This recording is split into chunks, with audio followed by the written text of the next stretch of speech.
So you're tempted to save Scum, huh?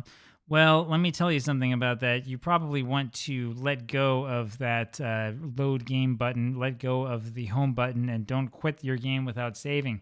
Because the truth is that you've got the wrong approach and the wrong attitude towards Football Manager. So, as you might know from my prior videos, the point of Football Manager is not just to win games or to impress people because you have like some good new gen or something like that.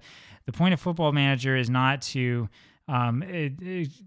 simulate exactly things that happen in real life.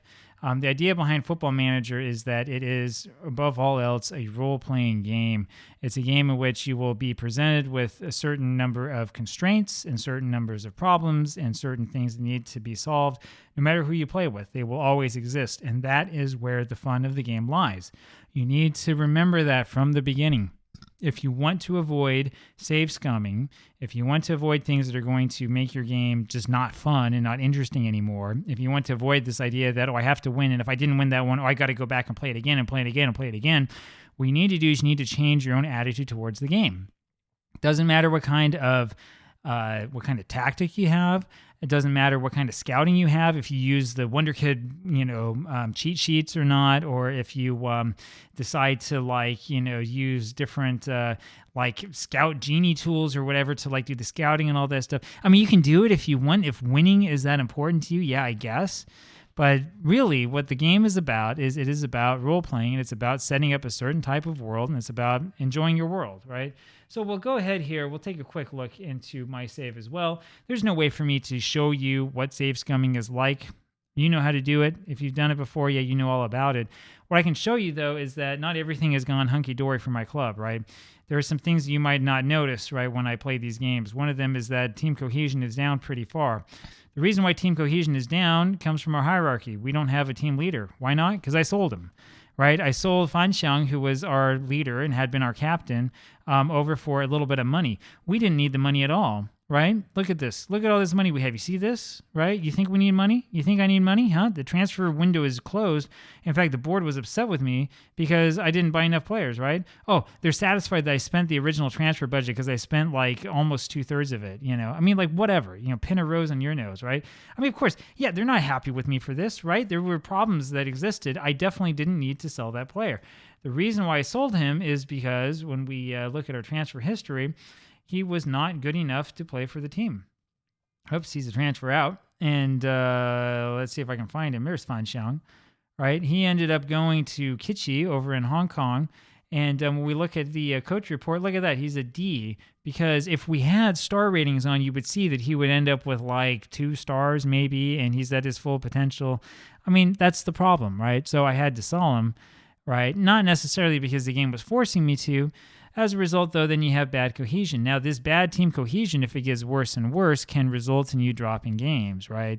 This is one of the reasons why you have to be careful in Football Manager. You have to be careful about what you say in the team meeting. You have to be careful about what you say, especially after a big loss. You can't just go out there and throw the water ball at everybody and get mad at them. Look, I know what it feels like. I do it too, right? You have to think about what is realistic and what you would really do with this situation. And the more that you get into the deep side of Football Manager and, I'm actually managing this team, this is the way I would respond, the easier it will be for you to have an appropriate response to the things that happen in game, right? This is one of the things you have to think about. And once you get your mentality turned around and straightened up, then it becomes a lot easier for you to avoid situations in which you want to save scum. A lot of the game is about things like player happiness. You should go in here and have a look and be like, okay, who's concerned about their playing time? I mean, who? Kim Jong-il is concerned. I'd be concerned if I were him as well because I'm not playing him very much. The reason why? Reason why is because he's got this dislikes big matches. All of our matches are big, man. Why did I sign you? Same thing with Kwon Hyuk-kyu, who you remember, Mr. Kwon. Well, he's not consistent. Well, no wonder I'm not playing him that much. I've got better players who are consistent, right? Things like that you should look out for. They will tell you. They will tell you on the message boards. They will tell you on Twitter. They'll tell you in the blogs, you need to learn from your mistakes. It is true that you need to learn from your mistakes, but the bigger thing you need to understand is that the game is not so much about winning or losing as it is about creating a story with the position that you're in. I always think that the best types of saves are not necessarily the youth player only type, right? Where, you come into this team and try to make do with only, youth players that are homegrown.